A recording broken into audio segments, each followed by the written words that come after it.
Hi everyone. In today's video, I just wanted to share with you an interesting trip that I made to a very interesting place where normally a lot of people don't go to. It's part of Australia. It's an island very close to another popular island called Tasmania. And although this is not a travel channel, because I made this interesting trip to go out there and promote university courses, I thought of sharing the experience with you so that if you are planning to go, or if you ever go, or maybe if you never go, you know what to expect when you go there. So this place is called the Flinders Island. It's an island which is north of another beautiful island called Tasmania and south of the main island of Australia. It is an absolute exotic place. It is, of course, it was one of the largest group of Fernie Islands in the Bass Strait. It's northeast of the mainland of Tasmania. Apparently, what I have read in the books that it used to be connected with Tasmania with a bridge which has now gone under the water. But it's a beautiful part of Australia, and today let's go into this video and see what did I experience there. So I of course went there from the island of Tasmania where I live, and to go there, we just come to the main airport of Launceston, which is a city in Tasmania, and go to not the main airport, but an airport on the side where certain airlines called the Sharp Airlines, they operate flights from there. So I just came here, and you will see how everything is so simple and easy to go. There were a few people already in queue. The flight was a 19-seater maybe, or 21-seater, and it was pretty much full. People go there all the time. So that is where the check-in was. There are some toilets here. There's a vending machine here. There is not much in the check-in counter, but once you check in and they take your luggage in, there are some more toilets that you can find, and you walk into a certain lounge which is there. There's a small lounge which is there as a waiting area used by people, and then when it is the flight time, they just open the gate to you. Not much check is carried out. Of course, it's all based on trust. There are my friends and colleagues, Jess and Rihanna, who flew with me to the island on this small plane that carries you there. So if you are a bit scared of small planes, then maybe this is not the plane to take, but otherwise we were okay. It was a very comfortable flight. The pilot was great, the staff were great, they were very welcoming. You can see it happens right in front of you. The luggage is loaded in front of you, and while the luggage is being loaded, you board the flight as well. You have to be very careful. This flight has a very low ceiling, so I am not extremely tall, so I had to bend down completely to be able to walk into the flight. I'll show you the inside of the flight as well. So as I was trying to record it, I actually hit the ceiling, and the other passenger was laughing at me. You can see how the camera moved because I hit the ceiling. But when I sat down, you can see how people are bending down there. So if you are really a tall person, you have to be ready for that. This is what the flight looks like before it takes off. You can see it was a pretty full flight, although very comfortable. I mean, I had no issues. It's a short 25-minute flight. The island in totality from the north to the south is actually only 62 kilometers. And as I will show you, as we were taking off, I will show you some more, I will share some more bits and pieces about the island. It has only a population at about 1,000 people, 922, that's what they say. It's about 1,000 people. And we went to a school there, and we pretty much ran into a few students before we even went there. So when we reached the school, the students were saying how they have noticed us on the street. So it's a small place, of course, and pretty much everyone knows the other person. There's a main town called Whitemark, where we went, and I will show you what it looks like. But there are some other places called Lady Baron and Emita and Killiecrankie, and I'll show you Lady Baron as well.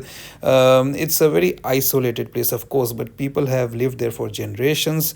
The kids that we met loved it there. It's an island which is primarily used for farming, fishing tourism, and artisan production. So you can see here within 25 minutes we have already reached the outskirts of the island, and how beautiful it looks. Look at the coastline, look at the beaches there. Absolutely fantastic, absolutely beautiful. So if you're into nature walking, bush walking, doing any kind of water-based activities, of course it's not a very popular tourism place, but the flight was booked and people go there and come from there all the time because it's a short flight to even Melbourne. So even if you go to Melbourne from here, it's a 25 to 30 minute flight. And before we knew it, I couldn't even watch one episode of any series. We were already landing. So you listen to a couple of songs and you're already there. And this is the the landing. It's a small airport, but the flight was very smooth. Because it's a small plane, if it gets a bit windy, sometimes it does shake a bit, but you can see how the luggage is being offloaded right in front of the eyes. This is just after we came out of the plane, and I was just taking a whole 360-degree video of the airport. My friends are there as well. This is pretty much the airport. This is the entry as we come from the plane. This is the entry of the airport, and this is the airport lounge. On entry, you can see it's a small airport. You can see people are already waiting to take the next flight out from here to Launceston. This is pretty much the airport, and there's a map provided here just for tourists. There are certain phone services that don't work here. The only one that was working was Telstra. So if you're on any other phone service other than Telstra, you're advisable to get a Telstra card so that you can use the internet on your phone here. This is the parking. We of course rented a car. The car was left there with the keys in the ignition. That's how trustworthy this place is. It's very safe. People have been telling us how they keep their homes unlocked all the time when they go out. They consider this place to be very safe. And this is where we were waiting for our baggage to come in. Not like those big fancy airports. Everything is pretty approachable. People are very friendly. People are very nice. They could immediately see we are a bit of a tourist. And you can see how the luggage is being carried out. This is for 17 to about 21 passengers luggage. You will see there's a person who actually bought his chicken with him as well, and I recorded that as well. That's him. He got his chicken with him, and I found it very funny, and he found it very funny that I was recording him.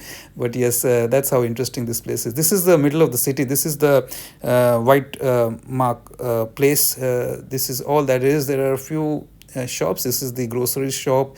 There's a pub across the road where we went for dinner, and there's a bottle shop there where you can buy alcohol. I just go in there. There's a post office here as well.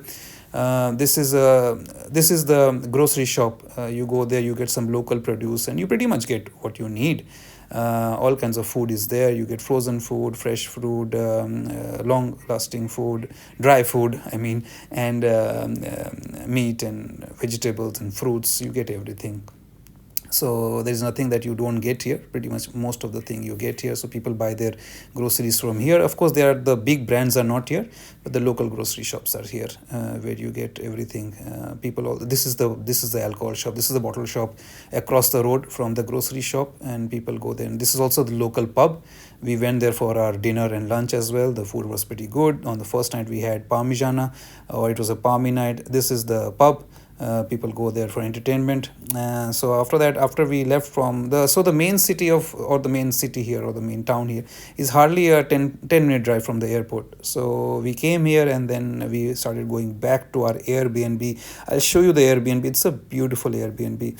But one thing you have to remember about driving in rural places like this is you will see how my friend will do it. She will raise a finger when the other car passes, and that is something that you have to do. So when people drive by each other, they raise their finger or their hand just to acknowledge each other, which is something that you do in rural Australia. I find it very nice and fascinating. I do it all the time, and my friends often laugh at me. Here is an Indian man doing this in Australia, but yeah, it's just a part of being the culture. You can see here lots of cattle here. There's some pretty houses here as well. We were about 30 minutes from the airport. So this is our Airbnb. When we came here, we had to press this button, and we go into this big beautiful house that my friends had organized for us to stay in. We shared a house, but there were enough bedrooms and enough bathrooms and toilets. So you can see here how the gate opens on pressing the button. This is the driveway into the property. It's a big massive property where at night and even during the day some wildlife comes, like kangaroos and wallabies and wombats. I'll show you a few clips where I recorded the kangaroos and the wallabies at night. So this is the property. This is the house. Massive big house, beautiful house. The owners were so nice that you will see when we go in there, they had actually left bread baking in the house and timed to perfection, that when we reached there the bread was warm and the whole house was smelling of warm bread. We were right across the beach. I will take you to the beach as well. The beach is beautiful as well, very quiet. It feels like it's a private beach. It's just a bit of a walk, hardly a 5 to 10 minute 15 minutes walk maybe. You can also drive there, but this is the entrance of the property. There are water tanks kept here, of course. The place to hang clothes. There's a barbecue station here. This is the entry to the property, and like I said, the property was very clean, absolutely pristine condition, and the house was smelling warm of warm bread. Uh, this is one of the bedrooms as soon as you enter. Bedrooms of good sizes. So there are about 3 bedrooms in this house. So we three of us shared. There were 2 toilets and 2 bathrooms, or 2 showers rather, separately. This is the deck. It's a big deck that you can see. So when you get up in the morning or in the evening, you can see the beach right across the house. That's our car park there on the street. This is the kitchen area, which is a massive big kitchen area for us, good enough for us. They left the bread in the bread maker. They also left some groceries, basic groceries like eggs and butter, and it was very kind of them to do that. Some quiche as well, some milk as well to make coffee. And then this is the other bedroom. This is where I was staying. This is my bedroom. It had an attached bathroom and toilet, which I could use. From here also I could access the deck, or rather see the ocean. So pretty much from 2 bedrooms you can walk into the deck and see the ocean and enjoy the view. This is the toilet and bathroom that I was using. It was a massive shower and massive bathroom here. Heated floors, by the way. Yes, so when you walk in there, the floors are heated if you keep the heater on. Very warm, very comfortable, very cozy. So we went in the winter. Of course, it's a winter is just setting in, not the peak winter, is just setting in. This is the other bathroom and toilet. This has the laundry as well, so it has the washing machines as well. And this is the 3rd bedroom, where also you can walk into the deck from. So if you like to enjoy the view as soon as you get up, there are 2 bedrooms that allow you to do that, and you can sit outside as well. It's a big massive deck, and you can even walk to the side of the house from the deck as well. This is the bread maker where the bread was baking, and it was smelling so nice that I had to share this video with you. I will even open it up and try to see. I'll try to show you the bread as well. There's a toaster, microwave, all the essential cutlery, utensils, everything was there. This is what you look at when you walk out into the deck. You can see it was just getting to sunset. You can see the sun is setting, but you can see the beach, the beautiful beach. And you will see later on, I'll also show you how the wildlife comes into it. Although it's a properly fenced property, but it's a massive property, so wildlife does get into it when the gate is slightly kept open. And you can't avoid it. There is wildlife all around. You have to be very careful when driving at night so that you don't hit the wildlife at all. There were books kept here, board games provided. There was a television as well. So you don't get bored. I would love to stay here for a few nights, just work on my writing, publishing papers and writing. And this is a great retreat for writers as well, just to get some peace away from all the hustle bustle of the city.